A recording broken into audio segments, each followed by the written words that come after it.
ನೋಡಿ ಇಂಥರ ಮನೆಗೆ ಹೋಗಿದ್ದೆ, ಅವ್ರು ಎದ್ದಿಲ್ಲ, ಸಾರಿಸಿಲ್ಲ, ಸ್ನಾನ ಮಾಡಿಲ್ಲ. ಅವಾಗ ಅವರೇನು ಮಾಡಿರೋರು, ಶಸ್ತ್ರಪವಾಡ ಅಂತ ಕಳ್ಸರು, ಮುಳ್ಳಾವಿಗೆ.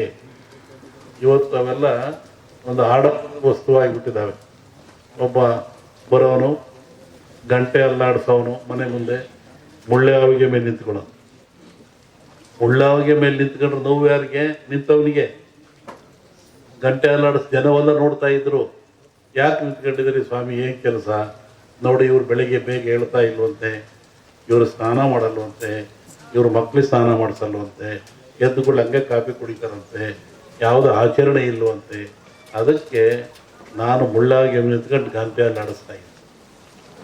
ಒಬ್ಬ ಭಕ್ತನ ಉದ್ಧಾರಕ್ಕಾಗಿ ಒಂದು ಸಮಾಜದ ಏಳಿಗೆ ಎಂಥ ವ್ಯವಸ್ಥೆ ಇಟ್ಟಿತ್ತು ಸಮಾಜ ಹಿಂದೆ.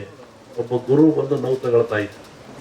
ಅವಾಗ ಅವನು ಬಂದು, ಇಲ್ಲ ಸ್ವಾಮಿ, ಇನ್ಮೇಲೆ ಹಂಗೆ ಮಾಡಲ್ಲ ನಾನು ಅಂಥೇಳಿ ಅವ್ರಿಗೆ ನಮಸ್ಕಾರ ಮಾಡಿ 4 ಕಾಣಿ ಕೊಡ್ತಾ ಇದ್ದ. ನೋಡಿ, ಕಾಯಕ ಸಿಕ್ಕಾಪುಟ್ಟ ದುಡ್ಡು ತಗೊಳಂಗಿಲ್ಲ. ಒಂದಿಡಿ ಹಿಟ್ಟು ಅವಂದು, 4 ಕಾಣಿ ಇವನ್ನಷ್ಟೇ ಇಳಿದು ಹೋಗ್ತಾ ಇದ್ದ. ಅದಕ್ಕೂ ಮೀರ್ತಿದ್ರು ಕೆಲವರು. ಆವಾಗ ಅವ್ರಿಗೆ ಶಸ್ತ್ರಪವಾಡ ಮತ್ತೊಬ್ಬರನು ಅವನ ಮನೆ ಮುಂದೆ ಬಂದು ಮುಳ್ಳಾವಿಗೆ ಮೆಟ್ಕೊಂಡು ಈ ಬಾಯಿಗೆ ಉದ್ದಕ್ಕೆ ಈ ಬಾಣದಂಗೆ ಇರುತ್ತಲ್ಲ ಶೂಲ, ಅದು ಚುಚ್ಕೊಂಡ್ಬಿಡ್ತಿದ್ದ. ರಕ್ತ ಬೀಳ್ತಾ ಇತ್ತು. ಮತ್ತೆ ಗಂಟೆ ಅಲ್ಲಾಡಿಸೋನು. ಎಲ್ಲ ಜನ ಸೇರೋರು, ಯಾಕೆ ಇವನು 5ನರಿಗೂ ಬೆಲೆ ಕೊಡಲ್ವಂತೆ, ಆ ಪೂಜೆನೂ ಮಾಡಿಲ್ವಂತೆ, ನೋಡಪ್ಪ ಇವನು ಅಂತ. ಹಂಗೆ ನೀನು ಯಾಕೆ ನೋವು ತಗೊಳ್ತೀಯ? ಅವರ ಉದ್ಧಾರಕ್ಕಾಗಿ. ಇವು ಮಠಗಳು, ಮಾನ್ಯಗಳು, ಹಿರಿಯರು ಒಂದು ಸಮಾಜವನ್ನು ಸಿದ್ಧುವಂಥ ಸಂಕೇತ. ಹಾಗೆ ಒತ್ತಡ ಬಂದಾಗ ಅವು ಕೆಳಗೆ ಬರ್ತವೆ. ಅವು ನಿರ್ವಾತ ಪ್ರದೇಶ ಉತ್ಪತ್ತಿ ಆಗ್ತದೆ. ಅವೇ ಅವಾಗ ಮನುಷ್ಯನ ಮೇಲೆ ಅಟ್ಯಾಕ್ ಆಗ್ತವೆ. ಅವಾಗ ಮನುಷ್ಯ ಸಾಯ್ತಾನೆ. ಇದನ್ನು ನಾವೇ ಹಿಂದೂ ಇದೆ. ಇದು ರಾವ್ ಹೊಡೀತು ಅಂದರು, ನೆಲಪಟ್ಟು ಹೊಡೀತು ಅಂದರು. ಇದನ್ನೆಲ್ಲ ಅಂತಹ ಕ್ರಿಯೆ ಬರ್ತವೆ. ಅದಕ್ಕೆ ಎಚ್ಚರವಾಗಿರಲಿ, ಭಾಳ ಮುಖ್ಯವಾಗಿರಬೇಕು ಅಂತ. ಇನ್ನೂ ಅನೇಕ ಕ್ರಿಯೆ ತಗೊಂಡ್ರೆ ಎದರ ಅವಶ್ಯಕತೆ ಇಲ್ಲ. ಇದು ಪ್ರಾಣ ಕಳೆಯುವಂಥ ಕಾಯಿಲೆ ಅಲ್ಲ. ಮನುಷ್ಯ ಭೀತಿಗೊಳಪಟ್ಟು ಹೆದರಿ ಸಾವಿಗೊಳಪಡ್ತಾ ಇದ್ದಾನೆ. ಅದಕ್ಕೆ ಸಾಯ್ತಕ್ಕಂಥ ಎದುರಿಸಿಲ್ಲ. ಅದಕ್ಕೆ ತಕ್ಕನಾದ ಮೆಡಿಸಿನ್ಗಳು ಅಥವಾ ಸ್ವಚ್ಛತೆ ಕಾಪಾಡ್ಕೊಳ್ಳಿ, ಭಾಳ ಮುಖ್ಯವಾಗಿರ್ತಕ್ಕಂಥ. ಈ ಧಾರ್ಮಿಕ ಆಚರಣೆಗಳು ನೀವು ಒಬ್ಬರನ್ನೊಬ್ಬರು ಕಂಡ್ರೆ ಏನಂತೀರಾ? ಆರೋಗ್ಯವಾಗಿದ್ದೀರಾ ಅಂತ. ನೀವು ಕಾಗದ ಹಂಗಂತ ಬರೀತೀರ, ನಾವು ಆರೋಗ್ಯ, ನಿಮ್ಮ ಆರೋಗ್ಯ. ಏನು ಆರೋಗ್ಯ ಅಂದರೆ ಏನು? ದೇಹದ ಆರೋಗ್ಯವೇ, ಮನಸ್ಸಿನ ಆರೋಗ್ಯವೇ? ಏನು ಆರೋಗ್ಯ? ನೋಡ್ರಿ, ನಮ್ಮ ಜನ ಎಷ್ಟು ಬುದ್ಧಿವಂತರು. ಸನಾತನ ಕಾಲದಿಂದ ಸಹಿತ ಒಂದು ಆರೋಗ್ಯವಾಗಿದ್ದೀರಾ, ಶರಣು, ನಮಸ್ಕಾರ, ಆರೋಗ್ಯವಾಗಿದ್ದೀರಾ ಅಂತ. ಯಾವುದು ಆರೋಗ್ಯ? 6 ಯೋಗ್ಯವಾಗಿದ್ದಾವ. 6 ಯಾವುವು? ಮನುಷ್ಯರ್ತಕ್ಕಂಥ 6 ಯೋಗ್ಯವಾಗಿದ್ದಾವೆ. ಚೆನ್ನಾಗಿಟ್ಕೊಂಡು ಚೆನ್ನಾಗಿರ್ತೀರ ಅಂತ. ಕಾಮ, ಕ್ರೋಧ, ಮೋಹ, ಮದ, ಮತ್ಸರ, ಲೋಭ. ಕಾಮಕ್ಕೊಳಗಾಗಬಾರದು, ಮತ್ಸರಕ್ಕೊಳಗಾಗಬಾರದು, ಲೋಭಕ್ಕೊಳಗಾಗಬಾರದು, ಕ್ರೋಧಕ್ಕೊಳಗಾಗಬಾರದು, ಆಶೆಗೆ ಒಳಗಾಗಬಾರದು. ಈ 6 ಚೆನ್ನಾಗಿಟ್ಕೊಳ್ಳಿ. ಅದಕ್ಕೆ ಆರೋಗ್ಯವಾಗಿದ್ದೀರಾ. ನಾವು ಕೇಳೋದು ಕಲ್ತ್ಕೊಂಡ್ವಿ, ಒಳಗಿನ ತತ್ವ ನಮಗೆ ಬರಲಿಲ್ಲ. ಇವತ್ತು ಹಬ್ಬ ಆಚರಿಸ್ತೀವಿ, ಸಮಾರಂಭಗಳನ್ನು ಮಾಡ್ತೀವಿ, ಕಾರ್ಯಕ್ರಮ ಮಾಡ್ತೀವಿ ಅಂದರೆ ಅದರ ಮೂಲ ಉದ್ದೇಶ ನಾವು ತಿಳ್ಕೊತಾ ಇಲ್ಲ. ಆ ಮೂಲ ಉದ್ದೇಶ ಏನು ಅಂದರೆ ಮನುಷ್ಯನಿಗೆ ಆರೋಗ್ಯದಾಯಕವಾಗಿರಬೇಕು, ಖುಷಿ ಇರಬೇಕು, ನೆಮ್ಮದಿ ಇರಬೇಕು ಅಂತ. ಹಿಂದಿನ ಕಾಲದಲ್ಲಿ ಒಂದು ಧರ್ಮ ಆಚರಣೆ ಇತ್ತು. ಗುರುಗಳು ಭಕ್ತನ ಉದ್ಧಾರಕ್ಕಾಗಿ, ಸಮಾಜದ ಶ್ರೇಯಸ್ಸಿಗಾಗಿ ತಾನೇ ನೋವು ತಗೊಳ್ತಾ ಇತ್ತು.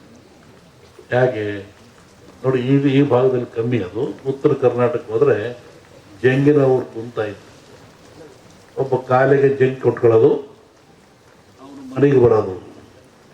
ಬೆಳಿಗ್ಗೆ 6 ಗಂಟೆ ಹೊತ್ತಿಗೆ ಬರ್ತಾ ಇದ್ದ. ಅಲ್ಲಿ ಬಂದು ಜಂಗ್ ಶಬ್ದ ಮಾಡೋನು, ಅವು ಒಳಗೆ ಹೋಗೋವನು ನೋಡ್ತಾ ಇದ್ದ. ಏನು ಇವರು ಬಾಗಿಲು ಸಾರಿಸಿದಾರೋ ಇಲ್ವೋ, ಇವರು ಸ್ನಾನ ಮಾಡಿದಾರೋ ಇಲ್ವೋ, ಇವರು ಬೇಗ ಎದ್ದಿರೋ ಇಲ್ವೋ, ಇವ್ರ ಮನೆಯಲ್ಲಿ ಸ್ವಚ್ಛತೆ ಇದೆ ಇಲ್ವೋ ನೋಡುವಂಥ.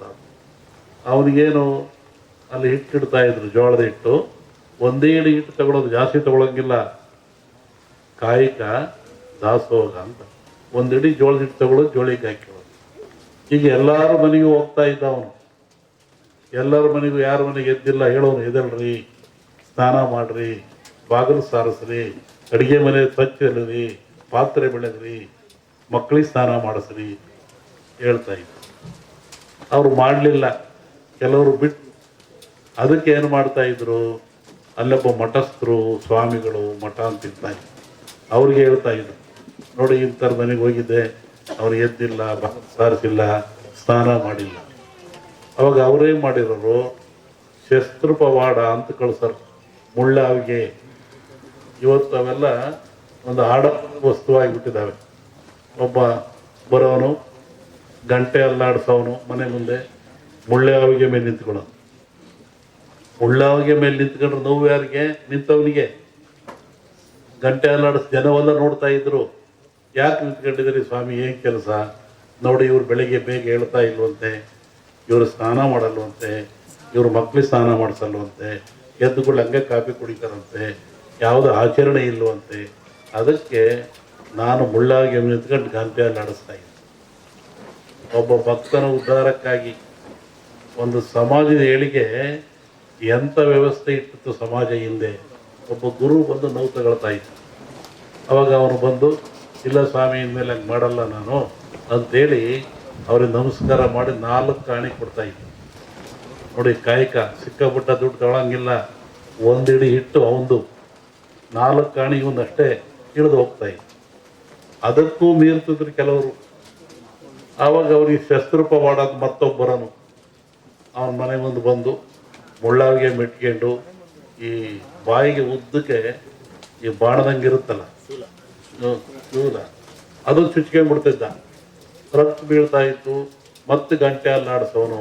ಎಲ್ಲ ಜನ ಸೇರೋರು, ಯಾಕೆ ಇವನು 5ನರಿಗೂ ಬೆಲೆ ಕೊಡಲ್ವಂತೆ, ಆ ಪೂಜೆನೂ ಮಾಡಿಲ್ವಂತೆ, ನೋಡಪ್ಪ ಇವನು ಅಂತ. ಹಂಗೆ ನೀನು ಯಾಕೆ ನೋವು ತಗೊಳ್ತೀಯ? ಅವರ ಉದ್ಧಾರಕ್ಕಾಗಿ.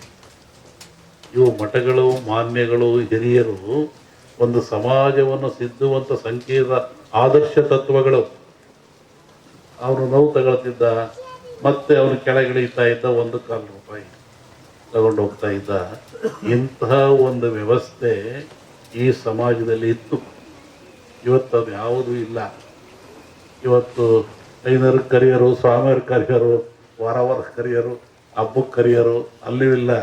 ಈಗ ಹುಟ್ಟಿದಾಗ ಸತ್ತಾಗ 2 ಸತಿ ಕರೀತಾರೆ. ಅದು ಇದೆ ಇಲ್ಲೂ ಗೊತ್ತಿಲ್ಲ. ಆದರೂ ಇವತ್ತು ನಮ್ಮ ಜಗದೀಶು ನೋಡ್ರಿ, ಎಂಥ ಒಂದು ಸಂಪ್ರದಾಯ ಇವ್ರ ಮನೇಲಿ 400 ವರ್ಷಗಳಿಂದ ಒಂದು ದೇವಿಯ ಆರಾಧನೆ ಮಾಡ್ತಾ ಎಲ್ಲ ಭಕ್ತಗಳಿಗೆ ನಾಡಿಗೆ ಸಮೃದ್ಧಿ ಆಗ್ತದೆ, ನಾಡಿಗೆ ಮಳೆ ಬೆಳೆ ಬರ್ತದೆ.